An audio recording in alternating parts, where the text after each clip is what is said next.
The following is a class on the Bhagavad Gita as it is, second chapter, texts 7 to 11, by His Divine Grace A.C. Bhaktivedanta Swami Prabhupada, recorded in March 1966 in New York.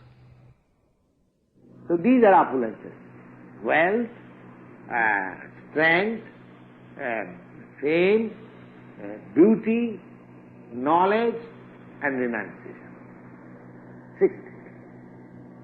Anyone who possesses all these 6 opulences in full, he is God. That is the definition of God. Anyone.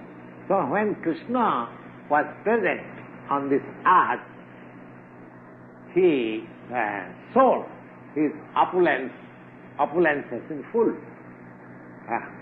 Opulences in full. Of course, we have got all these historical records about him. Now, so far as wealth is concerned, he had 16,108 wives. And for each of them, he built a palace. And all those palaces were so nicely built that there was no need of electricity or light. It was bedecked with jewels. So day and night they were blazing, you see. So these descriptions are there. But if we forget that he is God, then this will be something like story, that how a man can marry 16,000 wives. But we should always remember that he is God. He is all powerful. And for no other person such historical records are there, only for Krishna. So in strength also, nobody could conquer him. And beauty, so far beauty is concerned, when he was on the battlefield, have you seen any picture of Krishna? Have you seen? No. Of course, anyone of you have seen Krishna when he was present in the battlefield of Kurukshetra. At that time, he was about 90 years old. 90 years old. He had his great-grandchildren. He married 16,000 wives, and each wife had 10 children. And those 10 children, they also got each 10, 12 children, and their children also. Because he was at that time 90 years old, he got at the time great-grandchildren also. So his family was very great. Now, if you see the picture of Krishna, you will see him just like a boy of 20 to 25 years old. He was so beautiful.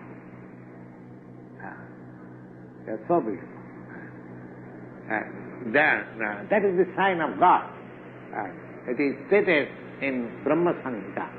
Advaitayasyatayanadhyanantarupam Adyam Purana Purusam Navajovanancha.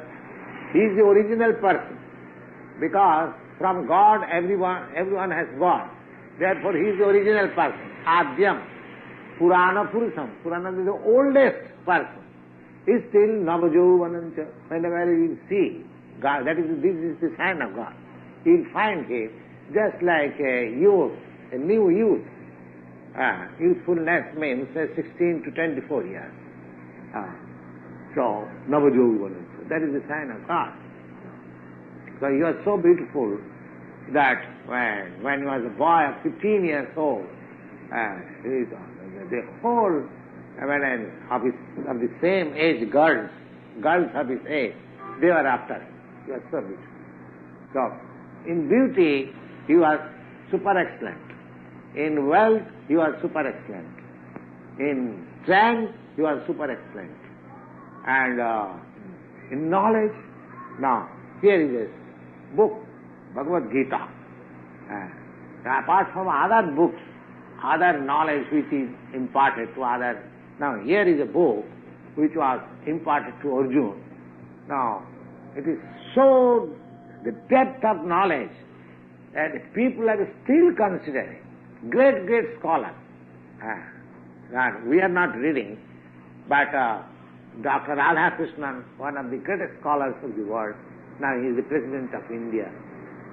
He is discussing. Professor Einstein, he was living here in America. He was a German Jew. I think he was living in America. He was a great student of this Bhagavad Gita. Hitler was a great student of Bhagavad Gita. And there are many scholars who are still reading Bhagavad Gita, trying to understand. Just see what depth of knowledge he has given. It is made by Krishna. So in knowledge, in wealth, in strength, in beauty, and everything was opulent. Therefore he is Bhagavan. You cannot accept any ordinary man as Bhagavan. Therefore Bhagavan.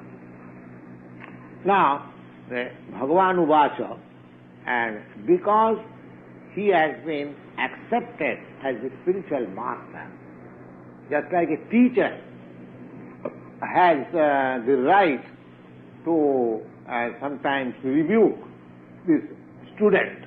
So, in the first instance, he is rebuking Arjuna in the following words, that asatyan anusutastang prajnabadang bhasase gatasum agatasum cha nanusuchanti pandita.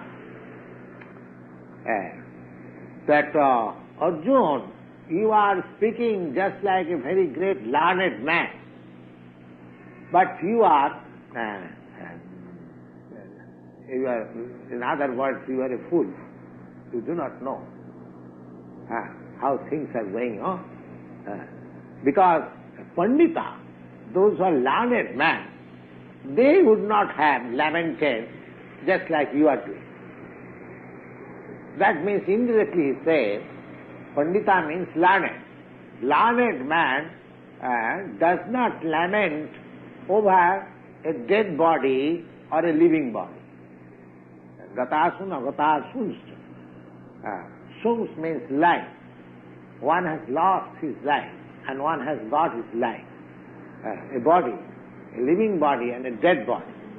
A living body and dead body. Just mark the point that a learned man, as you are lamenting over the subject of killing your friends and relatives, but a learned man would not have lamented like this. That means you are a fool. When he says, just like if I say, Mr. Green, what you have done, any intelligent man should not have done this. So this is indirectly saying that you are not intelligent. It is in a gentleman's way speaking that Mr. Green, what you are doing, no intelligent man can do this. That means you are not intelligent. So here he says that you are lamenting over the body of your relatives because in the fight you are considering that my friends and my relatives will be killed. So that means they are living bodies and you are lamenting over their killing. So this sort of lamentation is never done by a learned man. A learned man never does it. Gatasum agatasum sananu suchanti pandita. Those who are learned, one who is learned, he does not lament over the body. Either a living body or dead body. There is no question of that. Now, because one who knows the distinction between the body and the soul, becomes just like you have heard the name of Socrates. Socrates, great philosopher, Greek philosopher. He believed in the immortality of soul. So he was punished in the court. Hemlock was offered to him. That all like, if you believe the immortality of soul, then you drink this hemlock poison. So he drank. Because he was firmly convinced that even if I drink this poison, my body will be destroyed. By destruction of my body, I am not going to be destroyed. He was convinced. So he did not learn it. So a Pandit, when a learned man must know that this body and soul, the distinction, the difference between body and soul. The body is not soul and the soul is not body. And one who knows, he is learned man. This instruction is given first. So for spiritual advancement, this first knowledge that the body and the soul is different. This body cannot be identified with the soul. You see? The soul is there, but body is not soul. Body is not soul. So every learned man knows it, and we should be. I think we can stop here.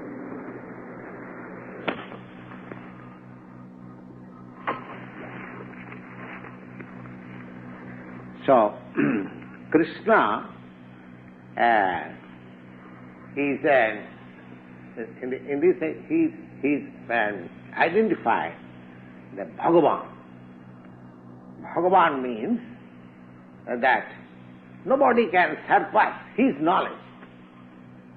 Because I have already given the definition of Bhagavan, that a personality who is in full all the opulences, wealth, strength, fame, and knowledge, beauty, and renunciation, he is God.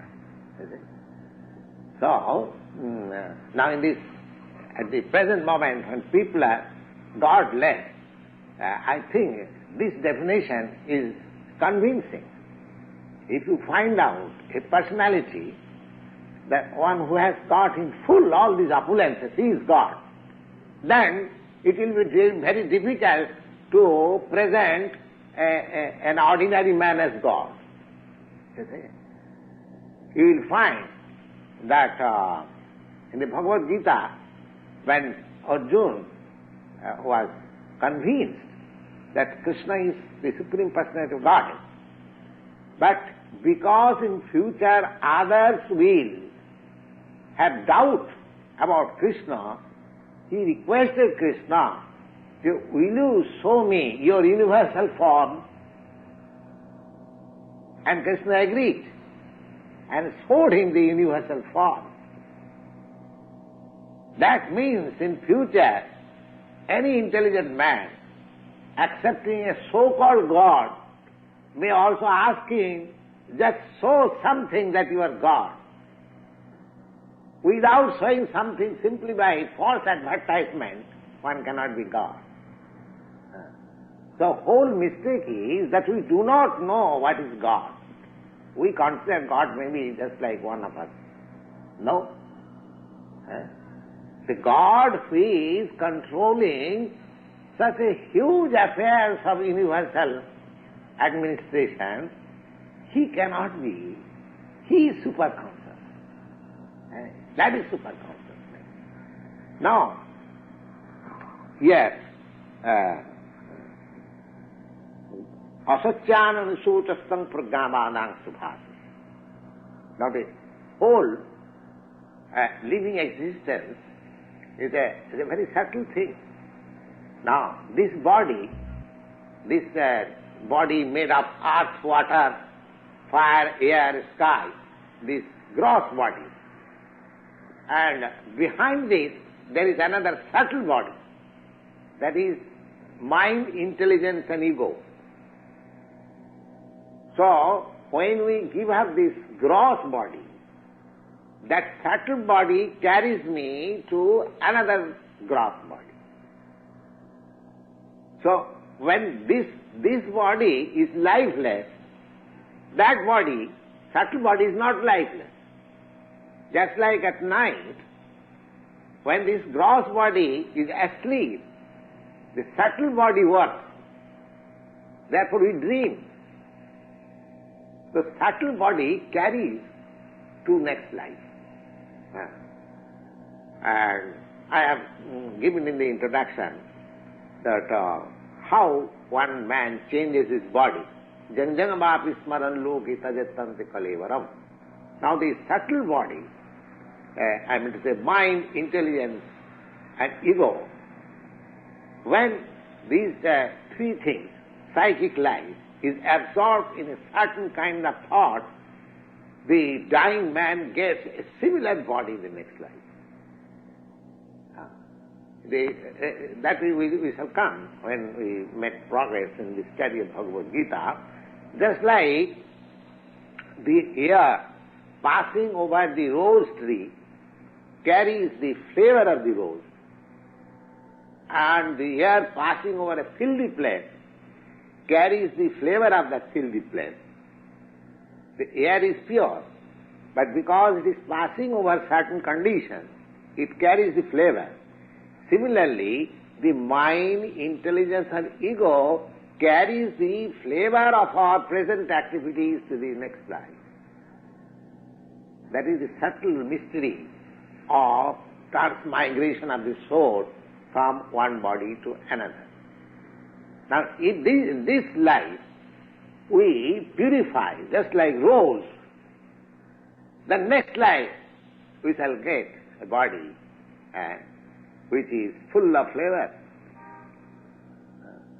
If in this life, if we practice devotion of God, the next life is to become the associate of God. And that Chintamani, Prakarata, we are transferred to that planet. These are simple things. The whole thing is in my head. If I want to be degraded, I can prepare myself in this life for such degradation, in the next life. And if we want to elevate ourselves to the highest perfection of life, as to become one of the associates of God, we can prepare ourselves like that. You will find in the advanced chapter that Janti Deva Brata Devan Pitrin Janti Pitri Brataha. Now we are trying to go to the moon planet. Now here in this life, if we cultivate ourselves for the same thought, the moon planet, that means the moon planet, about moon planet we have to hear and we have to think that I shall go in such and such place. Unless you hear, you cannot have idea. Just like our friend Mr. Cohen, he has left for California. Now, so far I am concerned, I have no idea of California. Now he has told me that after reaching there, he will write about the description of the place. Now suppose if reading that description of the place, I think of going there. So I prepare myself. Oh, I must go there. So, just like I was describing that Chintamani Dham, what sort of trees are there, and you are very much pleased that I must go there. So we have to hear. Unless we hear what sort of God is, what sort of God's place is, what is the mode of life there, we cannot be attracted. We cannot be attracted. So, here they say Gatasum or Gatasum. There are two sort of bodies in which we are now entered. Now, suppose this gross body appears to be now dead and gone, gone. But one must know that subtle body has carried him to another body. The subtle body is not lost life. The life is there. So here Krishna says that either of the gross body or a subtle body has to be also left. When you get liberation, that subtle body, that egoistic life has also to be left. Now, at any condition, the body has to be left. So why one should cry for this body? Therefore Krishna says that a learned man does not lament over this body. The whole question that a soul is different from this body, the whole question is solved in one verse. You see, Gatasum agatasumscha nanu suchanti pandita. One who is actually learned, he does not, he has no concern of this body. He is concerned with the activities of the soul. And so, you are speaking of so many things that if this, my friends die, their wives will become widow. These are all according to the bodily relation you are speaking. And you are posing yourself, that's like a very learned man, but you are a fool number one. Because your whole conception is on the body. Your whole conception of argument with me was on the body. But you are posing himself just as if you are very learned man. So anyone who has got conception, the identification of this body, he is not a learned man. He is a fool. He may be into the calculation of academic education. He may be BA, MA, PhD, DSc or something like doctor and all. But if he has got his identification as this body, he is not a learned man, according to Bhagavad Gita. Not only according to whole Vedic literature. This is the first instance. If we want to make progress for spiritual advancement of knowledge, this preliminary knowledge we must have, that I am not this body. I am not this body. This is the preliminary standing of spiritual knowledge. This is not advancement. This is simply ABCD. ABCD of spiritual life. In the Bhagavad, there is a very nice verse in this connection, in which it is stated, Jassatma buddhi kunapetri dhatuke sadhik kalatradi subhoma ijjadhi. Jassatma buddhi kunapetri dhatuke. Kunape means this bag made of three elements. Now, according to Ayurvedic medical system, this body is made of three elements. Kapha, Pitta, Vayu. Kapha, Pitta, Vayu.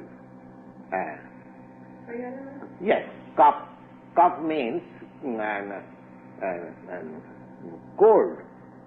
coldness. Kapha, what you call cupping. Yes, Kapha, Pitta, Vayu. Coldness, heat and air. Coldness, heat and air. Yes. Only these three things constitute this body. That's what is called a bag made of three elements: coldness, air and fire. Heat, coldness and air. This body is made. What does coldness stand for? Coldness you can take it for water, all secretary. Yes? Yes, water, fire. Water, fire and air. Now, the Bhagavad says that Jassatma buddhi kunapetri dhatuke.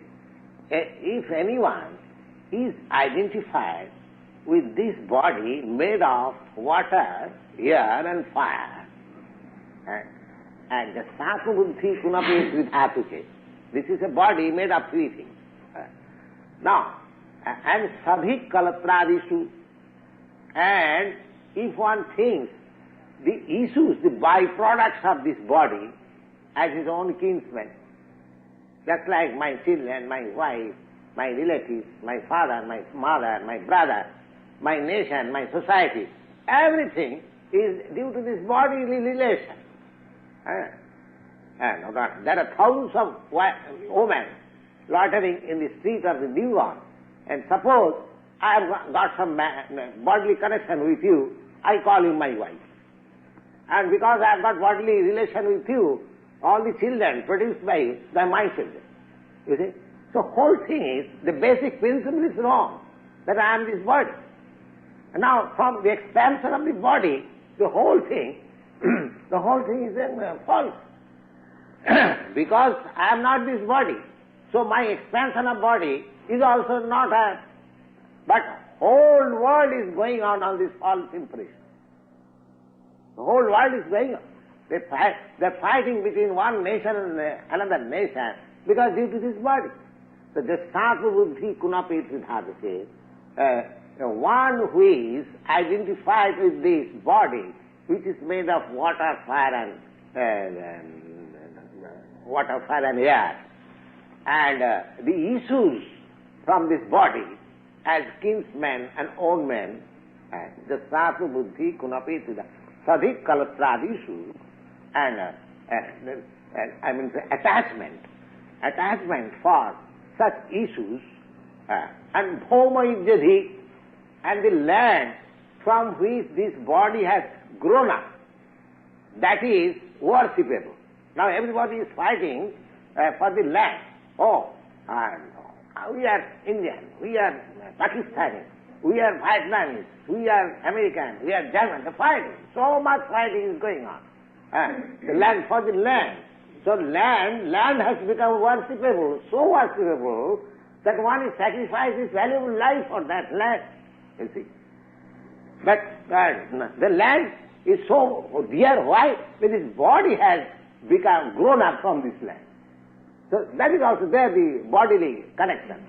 So the Sattva Buddhi Kunapi Tridhadase Sadik Kalastrādishu Bhoma Ijjati.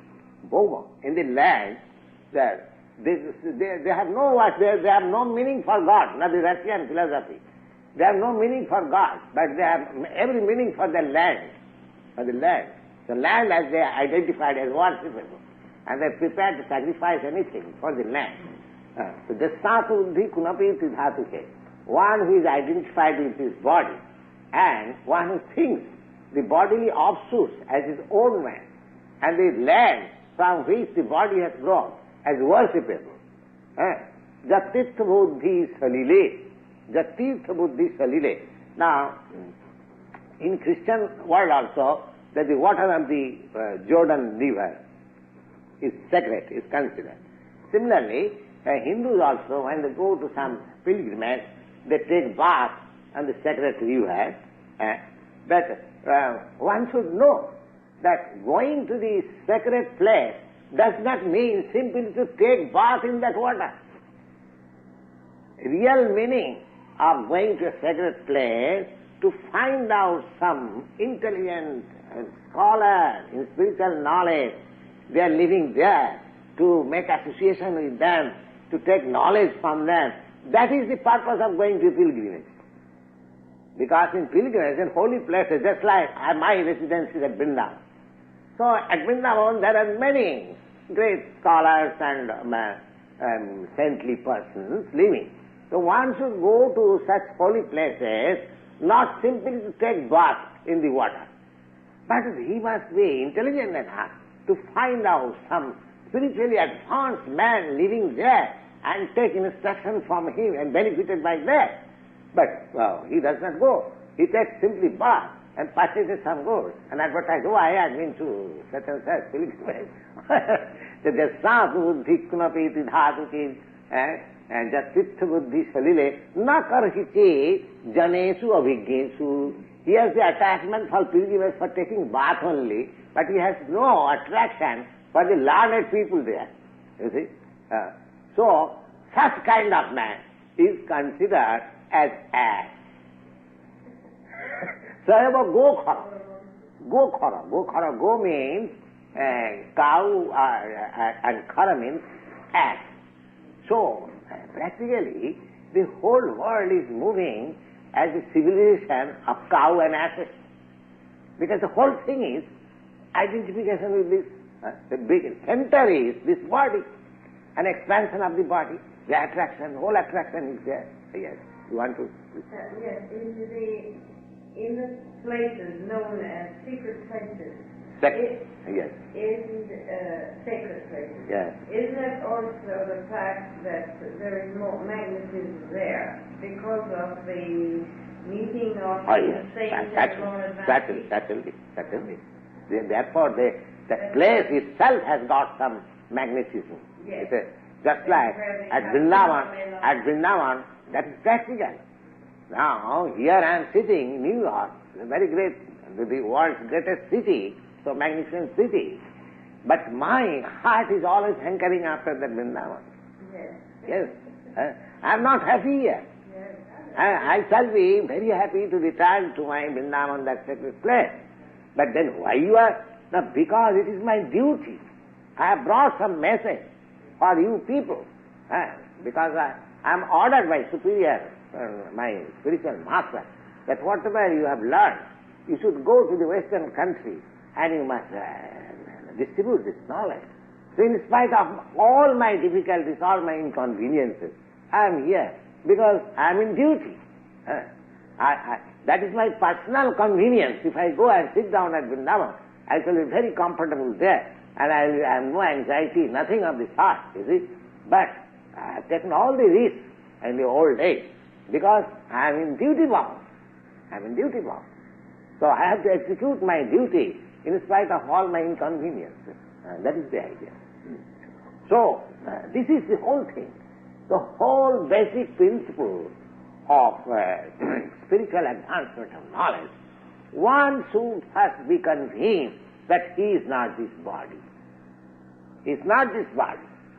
Then other spiritual knowledge will begin. This is the basic principle. You'll find it. You'll find it in the Bhagavad Gita that this situation of spiritual life is called Brahma Bhuta Avastha. Brahma. So, Brahma Bhuta Prasannatma na sochati na tangsati samas sarveshu bhutesu mad bhakti labhate parang.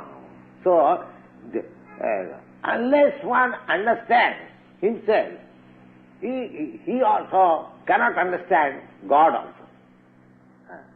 In his misunderstanding position, now what Dr. Mishra is teaching is very nice, because he is teaching that just first of all you know what I am, that's very good. But that what I am can be known from the Bhagavad Gita also, that I am not this body. I am not this body. That knowledge, at least theoretically, one must accept that I am not this body. Now, Krishna is describing that what is the position? I am not this body, that's all right. Now, actually, what we are? What we are? I am not body, that's all right. Then, what we are? Now, the next person is Krishna. We must always know that Krishna, here it is said, Bhagavan Vacha. Bhagavan Vacha. Bhagavan Vacha means that he has got so extensive knowledge that there cannot be any mistake. His authority. His authority. So, whatever he says is right. Is right. That is the conception of Bhagavan. Here it is not said Krishna Vacha, because somebody may doubt Krishna. Well, Krishna was a historical personality. Why you should be so much concerned with Krishna, as is general view. But here it is said Bhagavan Vacha. And I have given you the definition of Bhagavan, that he is all knowledge. So whatever he will speak, Bhagavan, there cannot be any mistake. For ordinary persons, there are four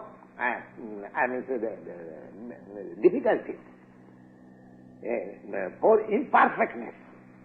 Just like we are ordinary men, we have got four imperfectness. What is that imperfectness? That we must commit mistake. We must commit mistake. Our constitutional position at the present moment is such that we are sure to commit mistake. Even greatest politician like Gandhi, he committed mistake And so many great men, they committed mistake. Air is human, that is his thought. That any man, however he may be great in the estimation of this world, he is sure to commit mistake. Yeah?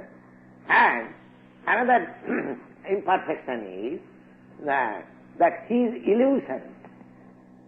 Illusion. Now, illusion, you can see, illusion means taking one thing for another. That is called illusion. Just like in the desert, accepting the sand as water. That is called illusion. Similarly, every one of us who are identified with this body is under illusion. So that's a false thing. But he has no knowledge. Even President Johnson, he is under illusion.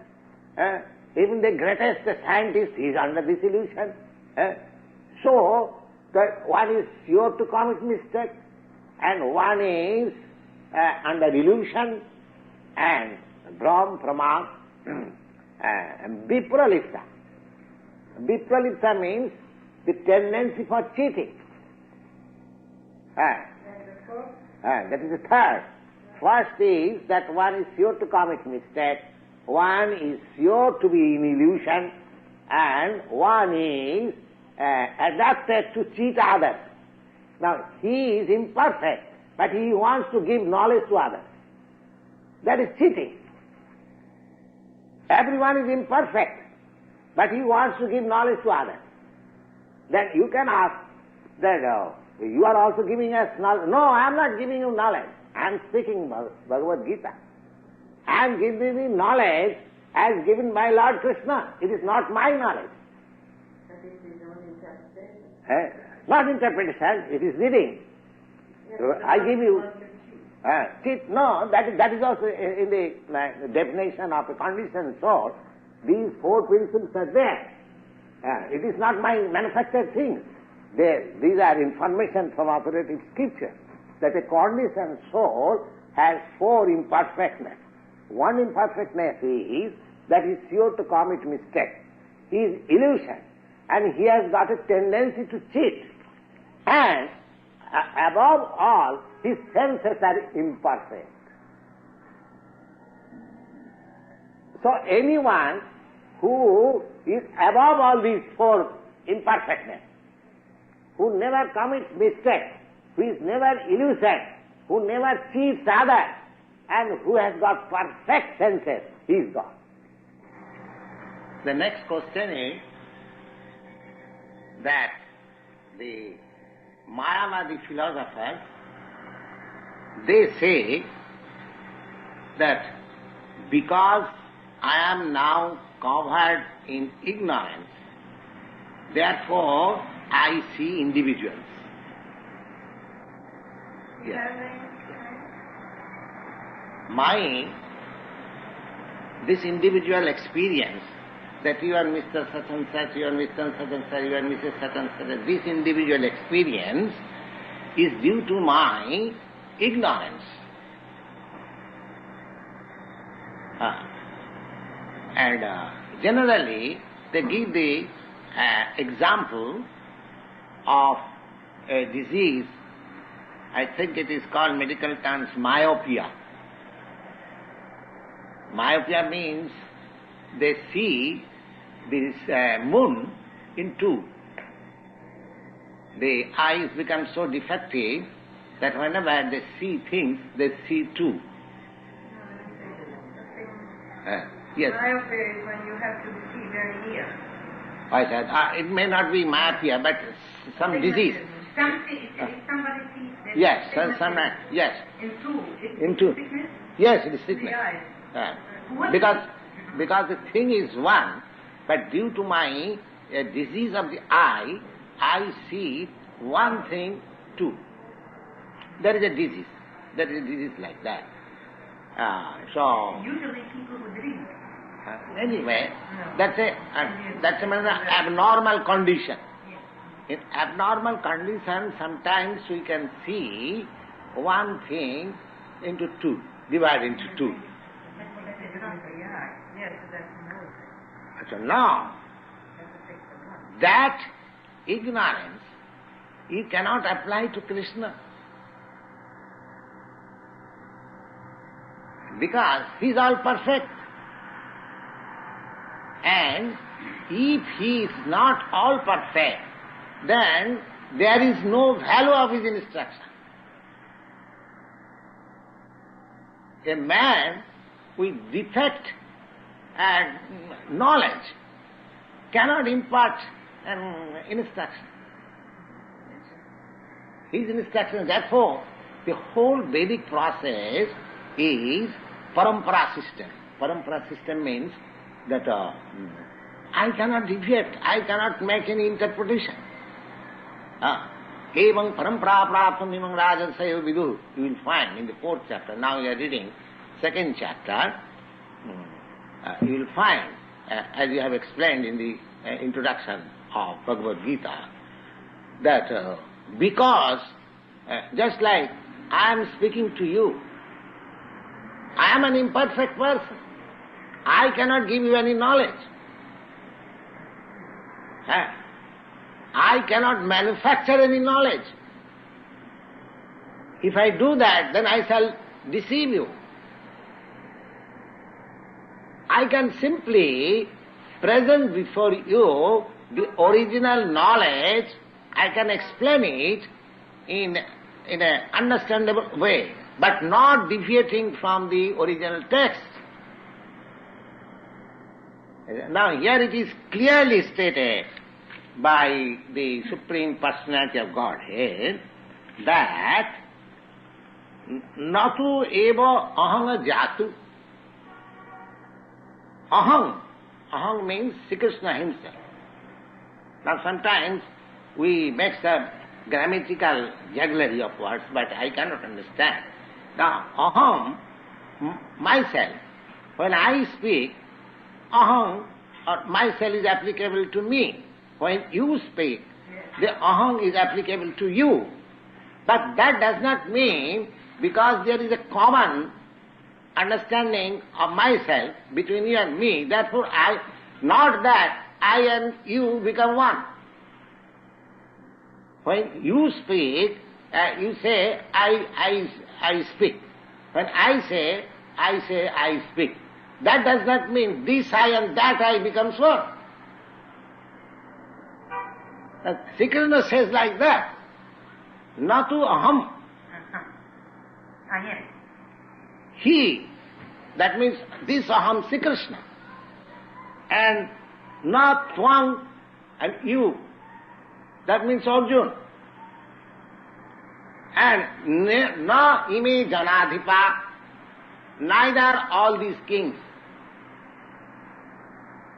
That he is dividing the whole audience into 3. Myself, yourself and they. And again he confirms his survey, all. He never identifies into one. So this is the version of Sri Krishna. Now if I say that our interpretation of aham, I, myself, yourself and he or she, different vision, this is due to our ignorance.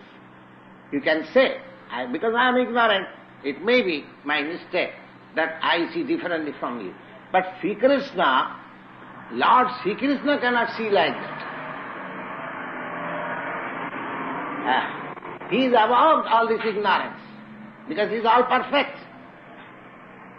And we have already defined that the Supreme Lord is full of knowledge. So,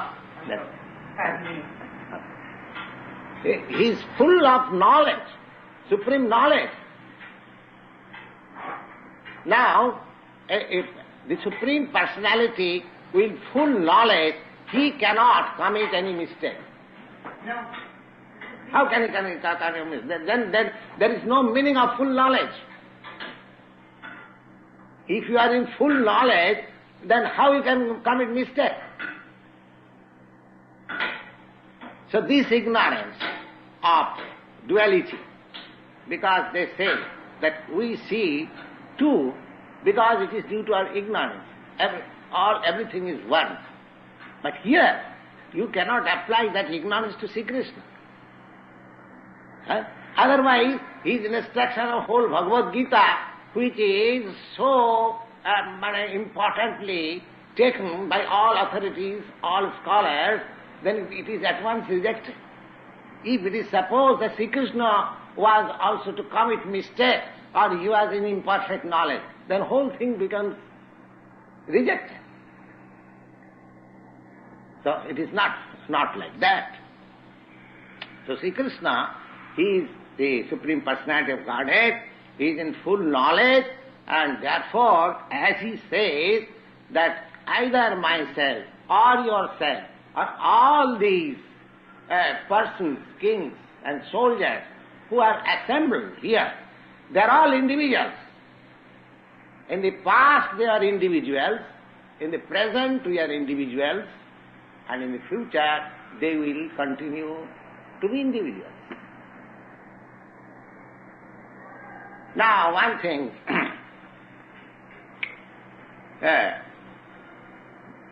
suppose another argument is that due to ignorance, just like an animal, it thinks that there is water in the desert, and they reflect water in the desert. Now, in the desert, due to sun's reflection, you might have experience in the street also, during blazing sun, it appears like water. Now, that animal, because it has no knowledge, it is, flying towards water in the desert, although there is no water. But a sane man like you and me, and a human being, he knows that there is no water. There is no water. So this direction, that there is water, this mistake is committed by the animal because it has no sufficient knowledge. But a human being who has got sufficient knowledge, he does not commit that mistake. Yes. Does an animal make that mistake? Eh? I thought the animal would this is not see the water that our eyes tell us that there is a mirage in the desert. Yes, I mean to say, any sane man who has got the knowledge that this is only reflection of the sun, it is not water, he will never go there. He knows that it is useless to search water in the desert. Similarly, if Sri Krishna is in full knowledge, he cannot say that in future also we shall all remain individuals. He says that in the future also we shall continue to be individuals. Now, he cannot give thus misdirection. Suppose in the future we shall not remain, after liberation we shall not remain individuals, then that sort of misguidance cannot be given by Sri Krishna. Just like a sane man cannot direct you, just go there is water in the desert. A man with perfect knowledge cannot give you that direction. An animal may go there, that is a different thing. Similarly, when Sri Krishna says that in future also, we all this, yourself, myself and all this, they will keep their individuality. Now that is not a misdirection. You want to say anything? Sure, yes. But is that what the Bhagavad Gita says? Yes. Adding a lot to it? Yes, it is. It is. I'll give you the exact meaning. Na tu eva aham. Neither myself. Aham means myself. Jatu means at any time. At any time means present, past, future. Jatu. Kadachit means at any time. Nasam, not that we did not exist. So, not one, so this aham, myself and yourself, No ime, neither these, Janadhipa, all these kings, that is plural. Myself, first person, yourself, second person, and this Janadhipa, third person. Nachaiva na bhavishyama. It is not like that in future also we shall not exist like this, myself, yourself and all this. Is it? Sarve. Now here it is called sarve. They never becomes one. Sarve. Sarve means all. Plural number. Here is Janadhipa. As they are now plural numbers, myself, yourself and they. Similarly, in future also we shall remain like that. We shall remain like that. Sarve. Vayamataparam after this. This is the clear verse now. Number, you can note down, number 12 verse of the second chapter of Bhagavad Gita.